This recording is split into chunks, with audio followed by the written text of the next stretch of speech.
اعوذ باللہ من الشیطان الرجیم بسم اللہ الرحمن الرحیم وللہ علی الناس حج البیت من استطاع الیہ سبیلا ومن کفر فإن اللہ غنی عن العالمین صدق اللہ مولانا العظیم اللہم صلی علی سیدنا و مولانا محمد وبارک وسلم وصلی علیہ۔ میرے دیکھنے والوں السلام علیکم ورحمۃ اللہ وبرکاتہ۔ امید کرتا ہوں آپ سب خیریت سے ہوں گے۔ آج آپ کے سامنے جو آیت کریمہ میں نے قرآن مجید فرقان حمید سے تلاوت کی، میرے اللہ رب العالمین ارشاد فرماتا ہے وَلِلَّهِ عَلَى النَّاسِ حِجُّ الْبَيْتِ مَنِ اسْتَطَاعَ إِلَيْهِ سَبِيلًا، کہ اللہ کے واسطے لوگوں پر حج ہے بیت اللہ شریف کا، من استطاع الیہ سبیلا، جو اس کے راستے کی طاقت رکھتا ہو،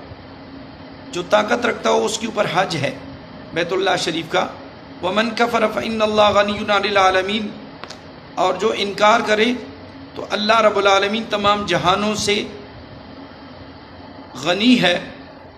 تو دوستو، حدیث مبارکہ میں آتا ہے کہ حضور علیہ الصلاۃ والسلام کے پیارے صحابی حضرت ابن عباس رضی اللہ عنہما سے روایت ہے کہ نبی کریم رؤوف الرحیم صلی اللہ تعالیٰ علیہ وسلم نے ارشاد فرمایا ادیم الحج والعمرہ فإنہما ینفیان الفقر والذنوب کما ینفی الکیر خبث الحدید، کہ حج اور عمرہ پر دوام برتو،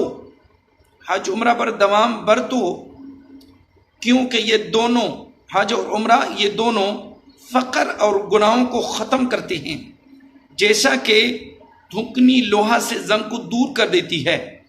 ایک اور حدیث پاک میں آتا ہے کہ رسول خدا صلی اللہ تعالیٰ علیہ وسلم نے ارشاد فرمایا کہ تابعوا بین الحج والعمرہ فإنہما ینفیان الفقر والذنوب کما ینفی الکیر خبث الحدید والذہب والفضہ ولیس للحجۃ المبرورہ ثواب الا الجنہ، کہ حج اور عمرہ ایک ساتھ کیا کرو، حج عمرہ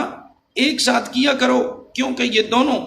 فقر اور گناہوں کو مٹاتے ہیں، جیسا کہ بھٹی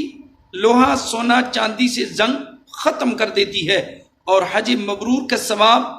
جنت ہے۔ تو اللہ رب العالمین ہم سب کو